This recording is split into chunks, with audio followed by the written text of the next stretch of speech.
Hi everyone, good afternoon. कैसे हैं आप सब? आई होप आप सब बहुत अच्छे होंगे and welcome to my new vlog. Saturday का व्लॉग है, आज का ही व्लॉग है ये।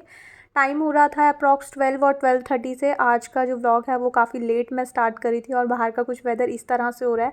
लास्ट अप्रॉक्स 1 वीक हो गया होगा, बाहर का जो वेदर है वो इसी तरह से रहता है। सनलाइट वगैरह बिल्कुल भी नहीं आती है और आज तो ट्रीज़ वगैरह भी बाहर कट हो रहे थे ताकि सनलाइट आ सके। विंटर्स में थोड़े ट्रीज़ वगैरह जिनके घर के बाहर हैं वो कट करा देते हैं। और उसके बाद फिर आ गई थी मैं अंदर। मनीष जस्ट अभी निकले थे ऑफ़िस के लिए और उनके जाने के बाद ही मेरा क्लीनिंग वगैरह का जो काम होता है वो स्टार्ट होता है। आज मैंने मशीन भी लेट लगाई थी थोड़ा क्लॉथ्स वगैरह वॉश होने के लिए, क्योंकि जब मैं बाहर गई थी तो स्पेस खाली था, वरना मेरे को था कि आज सैटरडे है, कल संडे है, एक दिन और है मेरे पास बेटू की यूनिफॉर्म के लिए, बट अभी स्पेस फ्री था तो मैं फटाफट लगा करके आ गई थी।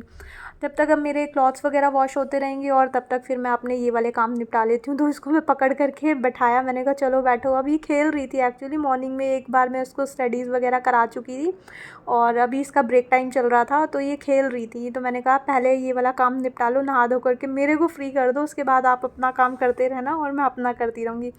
और आज छुट्टी थी तो इसको अच्छे से मैं बॉडी मसाज करके नहलाती हूँ, क्योंकि विंटर्स में ना स्किन बहुत ज़्यादा ड्राई हो जाती है, चाहे बड़ों की हो या बच्चों की हो।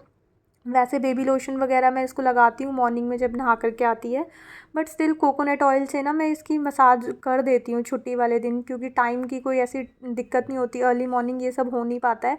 तो छुट्टी वाले दिन आराम से इसको मस्टर्ड ऑयल या फिर ये कोकोनट ऑयल से, जो भी मतलब यूज़ कर सकते हैं, कोई भी अवेलेबल हो मैं उससे कर देती हूँ। तो आराम से इसकी मालिश वगैरह करती हूँ। और वैसे भी जो ग्रोइंग एज के बेबीज़ होते हैं ना, उनको थोड़ा सा ये चीज़ें मतलब डेवलप हमको रखनी चाहिए अभी हैबिट्स में, हमारे रूटीन में ये चीज़ होनी चाहिए कि उनको हम प्रॉपर मसाज दे सकें, क्योंकि ये बच्चों की ना बहुत फास्टली बच्चे ग्रो करते हैं, तो ये प्रॉपर चाहिए होती है। इससे ब्लड सर्कुलेशन वगैरह काफ़ी अच्छा रहता है और बहुत सारे मसाज वगैरह के काफ़ी सारे बेनिफिट्स होते हैं। तो इसको अच्छे से मसाज कर देती हूँ और साथ में एक अच्छी सी चंपी भी कर देती हूँ ताकि ये रिलैक्स हो जाए। और उसके बाद थोड़ी देर इसको ऐसे खेलने कूदने के लिए छोड़ देती हूँ और तब तक गीज़र वगैरह मैं ऑन कर देती हूँ। तो तब तक पानी वगैरह गर्म होता है, तब तक फिर इसके नहाने का भी टाइम हो जाता है। और उसके बाद फिर मैं अपने छोटे मोटे जो भी मेरे पास काम पेंडिंग में होते हैं, ये सब रात का फैला हुआ होता है, ये सब मेरे को समेटना होता है। बेटू के सामान यहाँ पे ऑलमोस्ट सारी चीज़ें फैली रहती हैं। डेली बेसिस में मैं इसको वाइंड मतलब ऑर्गेनाइज़ करती हूँ, बट डेली बेसिस पे ये फैलता भी है। घर है तो ये डेली का काम तो चलता ही रहता है। उसके बाद फिर आ गई थी मैं किचन में। मॉर्निंग की जो कुकिंग वगैरह हुई थी तो वो सामान मैंने ऐसे ही छोड़ दिया था, क्योंकि अभी मेरे को करना था अपना कुकटॉप क्लीन। काफ़ी दिन हो गए थे विम जेल से मैंने क्लीन नहीं करा था। डेली जो मेरा DIY स्प्रे है मैं उसी से क्लीन कर लेती हूँ और उससे काफ़ी अच्छे से क्लीन हो भी जाता है। बट बीच बीच में फिर मैं विम जेल से भी क्लीन करती रहती हूँ, वीक में 1 बार या 2 बार। अभी थोड़ा सा विंटर चल रहा है ना, तो पानी का काम थोड़ा सा कम कम हो पाता है, तो अभी 1 बार भी कर देती हूँ कभी कभी। बाकी जो समर्स टाइम होता है ना, उसमें तो पानी का काम मतलब कभी भी कर लो, कोई दिक्कत नहीं होती है। और मेरे को विंटर्स में ना ठंड बहुत ज़्यादा जल्दी लग जाती है, मेरे को हेडेक स्टार्ट हो जाता है, तो इसलिए थोड़ा सा इस बार लेट हो गया था। और बस उसके बाद फिर मैंने ये सारा अच्छे से विम जेल से क्लीन कर दिया था। थोड़ा सा क्लीनिंग वगैरह साथ के साथ करते रहो ना, तो चीज़ों में ग्रीस वगैरह नहीं आती। स्पेशली किचन के जो चीज़ें होती हैं ना, उनमें अगर ये बहुत लंबा टाइम हो जाए, चीज़ों को टाइम टू टाइम क्लीन ना करो, तो धीरे धीरे ना वो चिकनाई उसमें स्टिक करती रहती है और वो बहुत ज़्यादा ग्रीसी ग्रीसी सी हो जाती हैं। फिर उन चीज़ों में हाथ डालने का मन भी नहीं करता और वो चीज़ें फिर ख़राब हो जाती हैं। टाइम टू टाइम हर चीज़ को हम क्लीन करते हैं तो वो अच्छी मतलब शाइनी भी रहती है, न्यू भी लगती है और उनकी जो शेल्फ़ लाइफ होती है ना, वो भी काफ़ी लॉन्ग हो जाती है। ये मेरा कुकटॉप काफ़ी ज़्यादा पुराना है, बट इतना मतलब बहुत ज़्यादा पुराना है, बट देख करके बिल्कुल न्यू ही लगता है ये अभी। मैं इसको टाइम टू टाइम क्लीन करती रहती हूँ। इनफैक्ट इसकी जो ये बटन्स वगैरह होते हैं ना, यहाँ पे बिल्कुल भी ग्रीस नहीं है, हल्की फुल्की भी मेरे को कभी भी अगर फ़ील हो ना, क्योंकि हम इनको इसी बटन से कभी स्लो करते हैं, कभी हाई फ्लेम पे करते हैं, कुछ चिकनाई वाला हमारा हाथ भी होता है जब हम कुकिंग वगैरह करते हैं। तो थोड़े दिनों के बाद ना जो भी थोड़ी सी पॉइंटेड चीज़ होती है ना, जैसे कोई पिन हो, सुई हो, तो उस एरिया जो मतलब ये बर्नर नहीं, जो जो बटन्स हैं इनके आसपास जो ये ऐसे सर्कल सा बना होता है ना, इसके आसपास मैं वो सुई से या किसी भी पिन से थोड़ा सा स्क्रैच कर लेती हूँ, क्योंकि ऐसी जगहों पे ना स्पेशली ग्रीस जो होती है वो कलेक्ट होती है। क्योंकि हम पराठे बनाते हैं या घी का काम होता है तो चिकनाई जहाँ भी लगती है वो धीरे धीरे स्टिक करने लगती है। और हम जैसे विम जेल से मैंने क्लीन भी करा है, लेकिन जो इतनी बारीकी वाली जगह होती हैं ना वो समटाइम्स रह जाती हैं, इतने अच्छे से क्लीन नहीं हो पाती। बट मैं वो पिन से या फिर पॉइंटेड नाइफ़ हो उससे मैं थोड़ा सा स्क्रैच कर देती हूँ ना, तो ये चकाचक क्लीन हो जाती हैं। और अच्छे से मैंने यहाँ पे पानी से थोड़ा सा वॉश कर दिया था। पानी से वॉश करने से ना थोड़ा सा काम फैलता है, बट हाँ शाइन बहुत अच्छी ऐड हो जाती है। अभी मैं आपको दिखाऊंगी, काफ़ी बार मैंने शेयर भी करा है। तो कुकटॉप मेरा बहुत अच्छे से क्लीन हो जाता है। तो तब तक मैं कुकटॉप को थोड़ा सा उठा करके आ जाती हूँ, ताकि जो उसका पानी है ना वो वाइप ऑफ हो जाए और वो अपने आप ड्राई हो जाए, उसके ऊपर पानी के स्टेन्स ना रहें, अच्छे से वो क्लीन हो जाए। उसके बाद आ गई थी मैं बेडरूम में। रात का बेड जो था वो इसी तरह से थोड़ा फैला हुआ होता है, क्योंकि दो आजकल हम एक कंफर्टर ले लेते हैं और एक ब्लैंकेट चाहिए होता है, थोड़ी ठंड लगती है और तीनों फिर एक दूसरे के ऊपर खींचते हैं, तो इसलिए मैंने दो निकाले हुए हैं ताकि कोई प्रॉब्लम ना आए। तो ये रात का बिस्तर फैला हुआ था, फटाफट से मैं फ़ोल्डिंग वोल्डिंग का काम कर रही थी। ये सब फ़ोल्ड हो जाएगा तो आधा बेडरूम वैसे ही सेट हो जाता है। तो ब्लैंकेट को मैं ऐसे ही फ़ोल्ड करके उसके प्लेस पे रख देती हूँ, और जो कंफर्टर होता है ना उसको उसके ऊपर हाफ़ डाल करके रख देती हूँ, ताकि अभी काम वाम निपटा करके जैसे मैं भी बेड पे आऊँगी या फिर बेटू भी आएगी। दोपहर के टाइम मोस्टली सब लोगों का रेस्ट टाइम होता है। मैं भी इस टाइम पे या तो वीडियो वगैरह एडिट करती हूँ अपनी, या फिर जो मेरे पेंडिंग काम होते हैं ना घर के, लाइक क्लीनिंग वगैरह के अलावा जो डेली रूटीन के अलावा कुछ चीज़ें क्लीन करनी होती हैं, कुछ चीज़ें निकालनी होती हैं या पेंडिंग वर्क होता है, वो मैं इस टाइम कर लेती हूँ। अगर नहीं होता तो फिर आकर के मेरे को बेड पे ही लेटना होता है, तो इसलिए हाफ़ कंफर्टर ना मैं मतलब ऐसे ही उसके ऊपर डाल के रखती हूँ, ताकि बेटू को भी थोड़ी देर दोपहर को सुलाऊँ। नहीं तो बच्चे ना थोड़ा सुला दो तो अच्छा रहता है, वरना इधर उधर भागते हैं, ठंडा वेदर हो तो फिर तबीयत ख़राब हो जाती है। तो बेटू के साथ मैं 10 मिनट्स ऐसे लेट जाती हूँ, लाइट्स वगैरह बंद करके, तो सो जाती है, तो उसको इसी में सुला देती हूँ फिर मैं।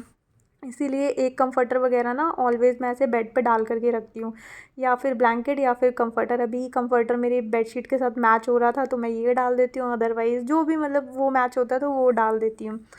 और बस यहाँ पे मैंने बेड वेड भी अच्छे से अरेंज कर दिया था। बेडशीट को आज मैंने झाड़ा नहीं था, क्योंकि हेयर फॉल ना थोड़ा ज़्यादा ही हो रहा है मेरे को। बेडशीट पे ना काफ़ी सारे हेयर्स ऐसे गिरे हुए दिख रहे थे मेरे को, और बेडशीट और कुछ भी नहीं था, तो मैंने उसको झाड़ने की जगह ना उसको ब्रश से क्लीन कर दिया था। जो ब्रश के जो ब्रिसल्स हैं ना वो काफ़ी सॉफ्ट हैं, बट जो भी उसमें हेयर्स या कुछ भी हो ना तो वो क्लीन बहुत अच्छे से कर देता है। ब्रश के अंदर ही सारे हेयर्स जो हैं वो वाइंड मतलब रोल रोल हो जाते हैं, और बाद में उसको आप बहुत अच्छे से क्लीन कर सकते हो।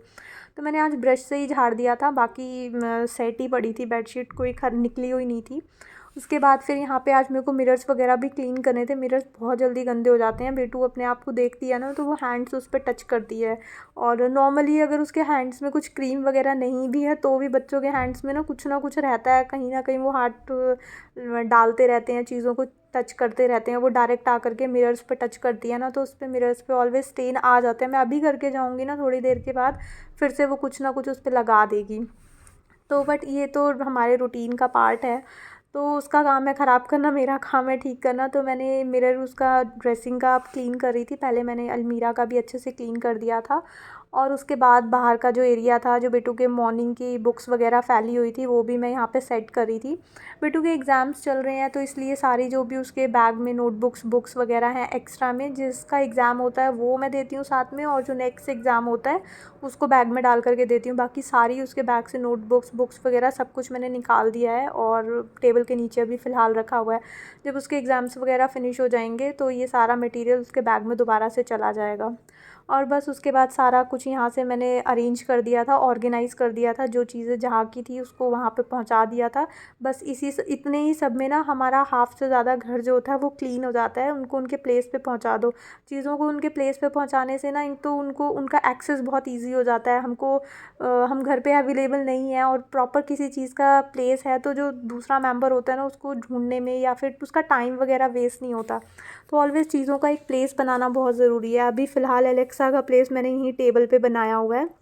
और इसके बाद यहाँ पे इवनिंग का टाइम हो गया था, अप्रॉक्स 5 o'clock का टाइम हो गया था, और मैं यहाँ पे सबसे पहले सॉक्स पहन रही थी। मेरे को पैरों में बहुत ज़्यादा ठंड लगती है, सारा दिन मैं सॉक्स उतारती नहीं हूँ पैरों से। सबसे पहले मैंने सॉक्स वगैरह पहन लिए थे, और उसके बाद बेटू को यहाँ पे मैं बोल रही थी कि हेयर्स कॉम्ब वगैरह करा लो, क्योंकि हेयर वगैरह वॉश करे थे ना इसकी, और इसकी ड्रेस में ना वो टैग लगा हुआ था तो वो मैंने कट करा था, तो ये थ्रो करने के लिए गई थी।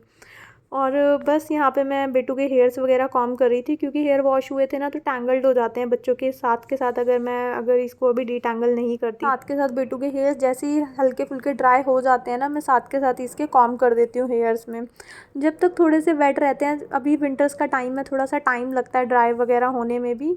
इतने में मैं जा रही थी किचन में अपना कुछ काम वाम देखने के लिए, तब तक डोरबेल बजी और एक पार्सल आया था जो कि मैंने फ्लिपकार्ट से ऑर्डर कर। को देखते ही ना बेटू इतनी तेज़ भाग करके आती है, उसको बहुत एक्साइटमेंट होती है, मेरे से ज़्यादा एक्साइटमेंट उसको होती है पार्सल वगैरह खोलने की। ये देखो कितनी एक्साइटेड हो रही है, जल्दी खोलो जल्दी खोलो जल्दी खोलो। और साथ में कैरेट खा रही है। इसको रॉ वेजिटेबल्स होती है ना, काफ़ी अच्छी लगती हैं कंपैरेटिवली कुक्ड वेजिटेबल्स के, तो कैरेट इसको मैंने छील करके दे दी थी, तो कैरेट खा रही है। और उसके बाद मैंने यहाँ पे वही जेगिंग्स मंगवाई थी अपने लिए, वो फ्लीज वाली लेगिंग्स होती हैं ना जो विंटर्स में यूज़ करते हैं, वो मैंने ऑर्डर करी। लास्ट टू लास्ट कुछ एक दो व्लॉग पहले भी मैंने शेयर करा था, उसकी क्वालिटी वगैरह काफ़ी अच्छी थी। जो वार्म फ्लीज होती हैं ना जिसके अंदर, वो थी। और उसके बाद बेटू जो है मेरे को व्लॉग बंद ही नहीं करने दे रही थी, इसलिए मैंने इसको बोला चलो आप बाय कर दो, फिर हम व्लॉग को एंड करते हैं। तो उसने प्यारी सी फ्लाइंग किस दे करके व्लॉग को बाय बाय कर दिया था। उसके बाद आ गई थी मैं किचन में, जो कि मैंने आफ्टरनून में ये कुकटॉप वगैरह अच्छे से क्लीन करा था, तो बिल्कुल अच्छे से शाइन वाइन ऐड हो गई थी, मतलब अच्छे से नीट एंड क्लीन चमकता हुआ दिख रहा था। तो अभी इवनिंग का टाइम था, बेटू के लिए मैं इसी टाइम पे बॉर्नवीटा वगैरह या जो भी वो पीती है, प्लेन भी कभी कभी पीती है, तो मिल्क मैं अब इसी टाइम पे बना करके दे देती हूँ, क्योंकि नाइट में ना फिर थोड़ा सा हैवी सा हो जाता है, और ये ना बहुत जल्दी कई बार सो भी जाती है, जैसे स्कूल से आती है समटाइम्स ये दोपहर को नहीं सोती है, तो फिर ना नाइट में इसको बहुत जल्दी नींद आ जाती है। तो मैंने यही वाला टाइम इसके लिए सेट करा हुआ है, इस टाइम पे ये सो करके उठती है ना, तो इस टाइम पे मैं इसको मिल्क वगैरह बना करके देती हूँ। अभी मैं यहाँ इसके लिए दूध बॉयल कर रही हूँ, और ये ऑरेंज उठा करके खड़ी थी कि मैं ये खा लेती हूँ, तो मैंने इससे ले लिया था कि नहीं अभी मैंने आपके लिए मिल्क बॉयल कर दिया। और यहाँ पे दूध भी जो था वो अच्छे से बॉयल हो गया था, और बस गर्मा गर्म बेटू को मैं दे दूँगी थोड़ी देर, मतलब मग में डाल दिया था। मग में कंपैरेटिवली ग्लासेस वगैरह के ना जल्दी से मिल्क जो होता है वो ठंडा हो जाता है, तो बना करके रखूँगी। अभी 10-20 मिनट्स मिल्क को ठंडा होने में भी लगेगा, तब तक रेडी हो जाएगा पीने के लिए। अभी अपना कुछ हल्का फुल्का इधर उधर घूमने का काम कर रही है। अभी लास्ट वीक हम मार्केट गए थे, तो ये अपने अकॉर्डिंग ना क्या कहते हैं, डाबर का कुछ जैसे हॉर्लिक्स वगैरह हम लेते हैं ना, बॉर्नवीटा वगैरह, वैसे ही डाबर वीटा आया है। उसके साथ इसको ना कलर्स वगैरह फ्री मिले थे, तो ये स्पेशली कलर्स के चक्कर में ये डाबर वीटा लेकर के आई थी। और अभी न्यू है तो थोड़ा सा इसको एक्साइटमेंट भी होती है कि मेरे को वो बना करके दे दो, तो वो बना करके दे देती हूँ। मतलब बच्चों के अकॉर्डिंग थोड़ा सा ना उसी चीज़ को घुमा फिरा करके देना पड़ता है। अभी ये डाबर वीटा लेकर के आ गई थी, कभी हॉर्लिक्स लेके आ जाती है, कभी बॉर्नवीटा लेकर आ जाती है, तो फिर इसके अकॉर्डिंग मैं ले आती हूँ, तो ये पी भी लेती है। तो यहाँ पे मैंने एक मग बेटू के लिए और एक छोटा ना कप अपने लिए भी बना लिया था, क्योंकि इवनिंग के टाइम पे थोड़ा गरम गरम ना मिल्क अच्छा लगता है। वैसे मेरे को मिल्क वगैरह बिल्कुल पसंद नहीं है। और उसके बाद फिर यहाँ पे बेटू को मैंने साथ साथ स्टडीज़ के लिए भी बैठा दिया था, और ये वाली जो फ्लीज़ वाली लेगिंग थी वो वहीं पे रह गई थी, वो भी मैंने साथ के साथ पैक पैक करके रख दी थी। और यहाँ पे ये देखो, ये दिखा रही है आपको कि मैं स्टडीज़ कर रही हूँ। और यहाँ पे मैं बैठ गई थी अपना गर्मा गर्म बॉर्नवीटा डाबर वीटा एंजॉय करने के लिए। और बस आज का व्लॉग मैं यहीं पे एंड करती हूँ। आई होप आपको ये व्लॉग अच्छा लगा होगा। अगर आपको ये व्लॉग अच्छा लगे तो इसको लाइक शेयर एंड सब्सक्राइब जरूर करना। मिलेंगे एक न्यू वीडियो में, till then take care friends, bye bye.